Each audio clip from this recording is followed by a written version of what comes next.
Déclaration politique commune, mais pas d'accord sur le volet commercial. La France a tenu bon à Bonn. Détermination, discipline, union, c'est avec ces trois mots-clés que le RPR ira à la bataille en mars 86. Écologistes contre chasseurs dans le sud-ouest, entre les deux les tourterelles, la chasse est ouverte à partir de lundi. Bon pilote, bonne voiture, voilà comment Renault a remporté le Tour de Corse sur Peugeot. Mesdames, Messieurs, bonsoir. Nous sommes privés de lune ce soir pour quelques heures. Elle est absente pour cause d'éclipse. Le maximum de l'éclipse a lieu à 21h56, c'est-à-dire dans quelques minutes. Elle se terminera à 23h30. Cela se produit tous les 2 ans. Spectacle magnifique, dit-on. À son apparition, la lune est rouge, puis petit à petit disparaît à nos yeux, car elle se trouve dans l'ombre de la Terre et le soleil ne peut plus l'éclairer. L'éclipse était en principe visible de partout, à condition que le ciel soit dégagé.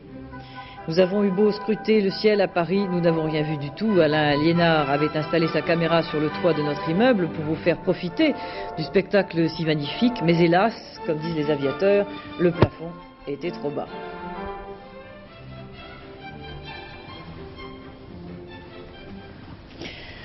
On s'entend bien dans le camp occidental. Le sommet de Bonn l'a confirmé et Ronald Reagan a toutes les raisons d'apprécier la déclaration politique commune. En revanche, pour le volet économique, sa moisson est plus maigre. Il n'a pas obtenu ce qu'il voulait, à savoir l'ouverture au début de l'année 86 de négociations commerciales. L'objectif est d'abolir aussi rapidement que possible les barrières douanières.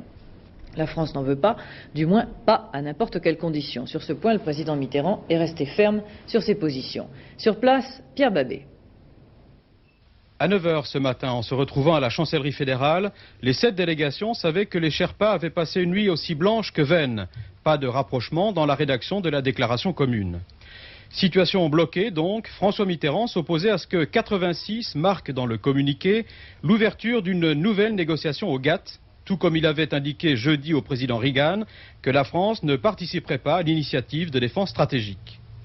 C'est donc tard dans la matinée, à 14h30 précisément, et au cours du repas, que les 7 ont trouvé les termes définitifs de la déclaration commune. Une déclaration lue solennellement à 15h30 par le chancelier Helmut Kohl dans la salle du Bundestag et commentée peu après par François Mitterrand. Mon premier souci était de protéger dans des conditions raisonnables cette construction qui fut si longue à élever et qui s'appelle la politique agricole commune, simplifions l'Europe. Mon deuxième souci a été la concertation avec le tiers-monde. Et mon troisième souci a été de développer les conversations monétaires en même temps que les conversations commerciales. C'est vrai, la déclaration finale est suffisamment ample et vaste pour donner satisfaction à tout le monde, mais c'est vrai aussi, la réunion de Bonn a été moins lisse, un peu plus rugueuse, avec un peu plus d'aspérité que d'autres sommets ou d'autres réunions de ce genre. Peut-être est-ce parce qu'ici, il fallait se déterminer par rapport à des questions bien précises, l'initiative de défense stratégique, l'avancement des négociations commerciales ou la réactivation des discussions monétaires. Mais cette fois-ci, les réponses des 7 participants ne se sont pas faites seulement par rapport aux positions américaines. À Bonn, il y avait une alternative, les positions françaises, précises, argumentées de François Mitterrand. C'est donc entre ces deux pôles que chacun s'est déterminé selon son inclination naturelle, c'est-à-dire plus d'atlantisme ou plus d'européanisme. Révélatrice de ces positions, la ligne de fissure, pour ne pas dire la ligne de fracture, passe donc à l'intérieur de l'Europe elle-même. Précisément, la discussion entre soi, c'est-à-dire entre Européens, ce sera pour dans 6 semaines au sommet de Milan. Et là, les explications risquent d'être franches, pour ne pas dire rudes. Autre domaine où la France a fait bande à part, la défense. En marge du sommet de Bonn, le projet IDS, dit de guerre des étoiles, a été discuté. Le président Mitterrand a annoncé qu'il avait dit très clairement à Ronald Reagan que la France n'y participerait pas. Le projet technologique m'intéresse. Le projet stratégique, en réalisant une projection intéressante sur l'avenir, c'est vrai que l'homme se rendra maître de l'espace, mais c'est pas fait. Il est bon de prévoir, mais il faut aussi assumer les responsabilités du présent. Et tout bien peser. Avantages, inconvénients. J'ai dit au président Reagan que la France ne participerait pas. La France, on vient de l'entendre, poursuit sur la voie d'une politique de défense indépendante basée sur la dissuasion. Un élément supplémentaire va bientôt être opérationnel, le sous-marin nucléaire, l'Inflexible, que le président Mitterrand mettra en service officiellement dans les prochains jours. Équipé de nouveaux missiles M4, l'Inflexible va à lui seul doubler la puissance de la force stratégique océanique française. Daniel Durandet. Avant le lancement et la mise en service de l'Inflexible, la France disposait de 5 sous-marins atomiques équipés chacun de 16 missiles M20 de puissance mégatonique et d'une portée de 3000 km. Avec l'Inflexible, on va purement et simplement plus que doubler la puissance de dissuasion française tapie dans le fond des océans. La force de l'Inflexible, c'est d'abord la qualité de son système d'armes, le M4. Un missile 4 fois moins lourd que ceux embarqués sur les 5 autres sous-marins, mais surtout beaucoup plus dévastateur. Chacun des 16 M4 qui équipe l'Inflexible est doté de 6 têtes nucléaires qui, en se dispersant, provoqueraient à près de 4000 km du lieu de lancement une véritable pluie nucléaire sur un quadrilatère de 350 km de long sur 150 de large. L'autre atout de l'Inflexible, c'est son invulnérabilité. C'est en fait une menace silencieuse, difficilement repérable, dotée de tous les équipements de transmission et de détection électromagnétique les plus perfectionnés. Dernière caractéristique technique, avec un équipage de 180 personnes, l'Inflexible est le sous-marin français le plus peuplé. À Luxembourg, toujours rien. La maternité agricole n'a accouché d'aucun accord sur les prix. Les 10 ministres européens doivent se remettre au travail à 23 heures. Bonne nuit, messieurs. Détermination, discipline, union. Tels seront les 3 maîtres mots du RPR pour la préparation des élections législatives de mars 1986. Le comité central était réuni aujourd'hui à Paris pour adopter le projet politique du parti en vue des élections. Michel Vial. L'union certes, mais dans la différence des formations respectives de l'opposition. Pour Jacques Chirac, il s'agit en effet surtout d'affirmer la personnalité et l'originalité du RPR. La chose n'apparaît pas aisée, on le voit de jour en jour, au moment où s'annonce une campagne électorale particulièrement disputée. Le congrès extraordinaire du 1er juin devrait fixer le projet politique propre du mouvement, un mouvement qui se veut rassemblé et sans trouble. Voire, car l'union en l'occurrence dans l'opposition comme ailleurs ne semble pas devoir se passer de la logique du combat. Jacques Chirac a demandé au mouvement de s'inscrire dans la stratégie d'union et de s'y tenir quelles que soient les difficultés, quelles que soient les déclarations, quel que soit le comportement des uns ou des autres, de ne pas sortir de notre stratégie d'union de l'opposition seule susceptible de nous faire obtenir en 1986 un succès important, franc et massif. Et à l'intérieur de cette stratégie d'union, de développer notre politique de renouveau, notre politique qui a pour objectif prioritaire d'inverser la socialisation progressive que nous avons connue depuis des décennies dans notre pays et qui nous ont indiscutablement, après que les socialistes aient voulu mettre en œuvre leur programme, apporté affaiblissement, appauvrissement. Cri d'alarme de Force ouvrière au début de la semaine. Le travail sur terminaux d'ordinateurs est dangereux, dit le syndicat. Des heures passées devant un écran de visualisation provoqueraient, selon Force ouvrière, vieillissement précoce des yeux, maux de tête, déformation du squelette et aussi perte de cheveux, fausses couches, stérilité et même cancer. Or, le travail sur terminal d'ordinateur concerne de plus en plus de monde. Les inquiétudes de Force ouvrière sont-elles fondées? L'enquête de Daniel Durandet.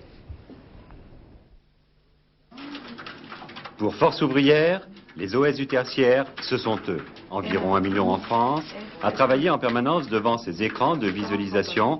Ce sont eux, les cobayes de l'informatique.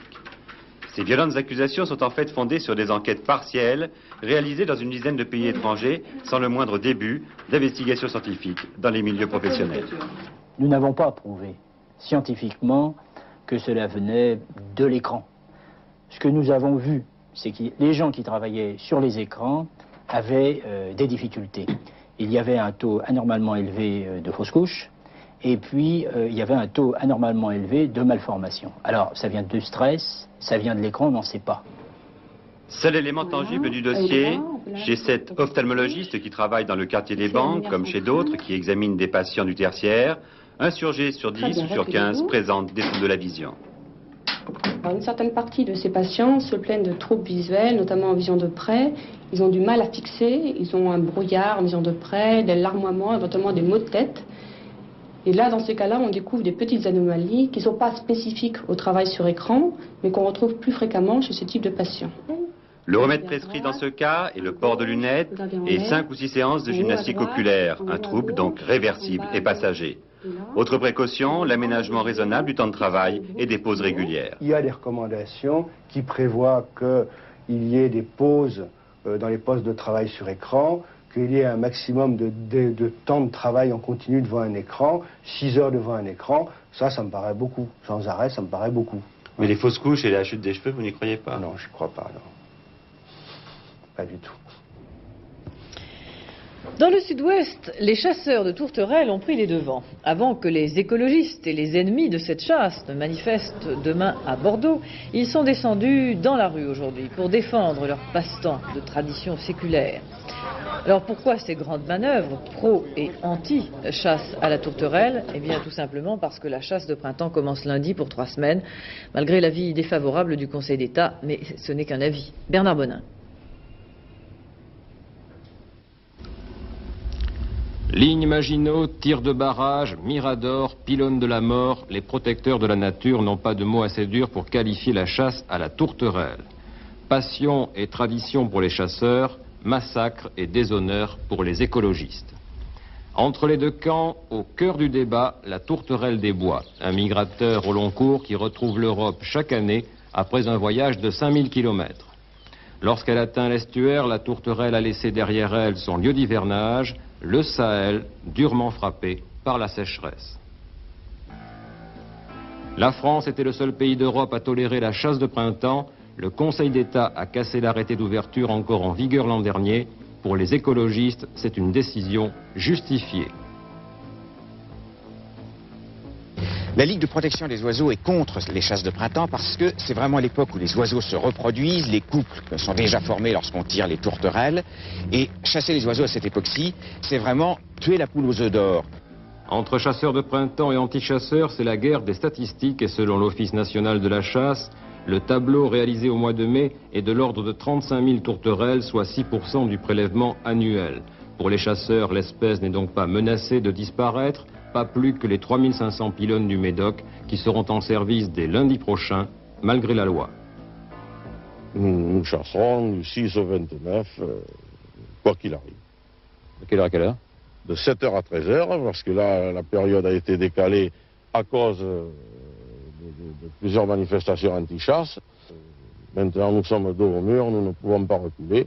C'est pour nous une tradition, c'est pour nous les vacances, et je ne vois mal qu'on puisse s'attaquer à nos vacances.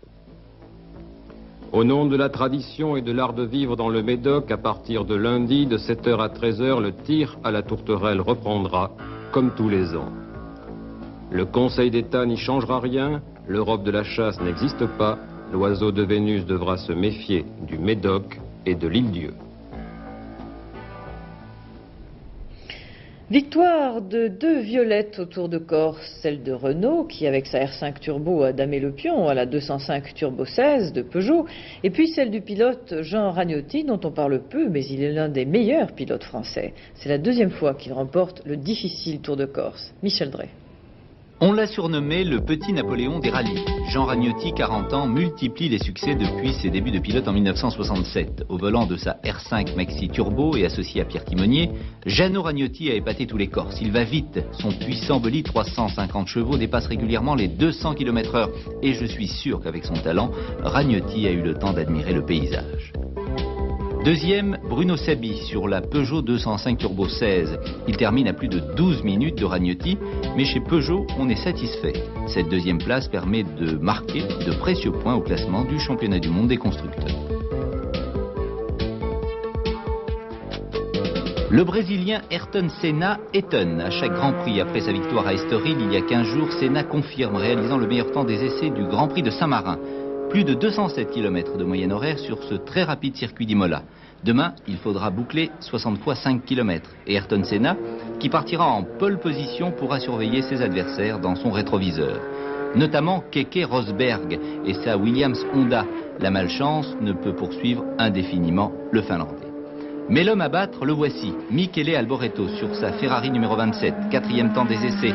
Avec ses 2 deuxièmes places à Rio et Estoril, Alboreto est en tête du championnat du monde. C'est la première fois depuis 19 ans qu'un Italien occupe cette position. Ferrari n'a pas le droit de perdre à Imola, mais Prost, Lauda, De Angelis et Senna pourraient faire pleurer les tifosi. Des résultats de football dans le groupe A. Orléans a été battu par le Havre, à domicile 1-0. Mulhouse et Caen ont fait match nul 0-0. Dans le groupe B, c'est là qu'il y avait 2 résultats importants. Montpellier bat Saint-Étienne 1-0 et Nice bat Thonon 3-0. Résultat pas tout à fait définitif, il reste encore un certain nombre de minutes à jouer. Mais si Saint-Étienne persiste dans sa défaite, sa montée directe en première division sera compromise. Les résultats du tiercé de Vincennes, la combinaison gagnante 19-14-8 rapporte pour 5 francs dans l'ordre 16 387 francs 50, dans un ordre différent 2238 francs 50. Demain, tiercé à Longchamp cette fois, dans le prix de la Reine Marguerite. Les pronostics de M. Courtine, sur les 23 partants, il a choisi les numéros 2, c'est son joker, 8, 9, 12, 16, 14 et 13. Encore des chiffres avec les résultats du loto. Il fallait donc cocher les numéros 2, 18, 33, 34, 46, 47. Numéro complémentaire, le 49. Le temps demain pour terminer. De la pluie pratiquement partout. C'est ce qui explique les nuages qui nous empêchaient de voir l'éclipse. Le matin, la pluie sera limitée à la moitié ouest, laissant ainsi un répit à la moitié est, mais au cours de la journée, elle se déplacera et n'épargnera que l'extrême est qui aura droit toute la journée à un temps ensoleillé. Sur l'ouest, l'après-midi, temps plus variable, mais avec toujours des averses, les températures ne changeront guère et seront demain encore fraîches pour la saison, entre 11 et 20 degrés du nord au sud. Demain soir, nous avons rendez-vous à 22h. Après ce journal, comme tous les samedis soirs, Dynastie, puis les invités de Jean-Claude Brialy. Alors avant de vous laisser en cette belle compagnie, le rappel des titres de ce journal. À demain, bonsoir. Déclaration politique commune, mais pas d'accord sur le volet commercial. À Bonn, la France est restée ferme sur ses positions. La France ne participera pas au projet américain de guerre des étoiles. François Mitterrand l'a dit à Ronald Reagan. Écologistes contre chasseurs dans le sud-ouest, entre les deux, les tourterelles. La chasse est ouverte à partir de lundi. Le jeune pilote brésilien Ayrton Senna, vainqueur du Grand Prix du Brésil, en première ligne demain à Imola, au départ du Grand Prix de Saint-Marin.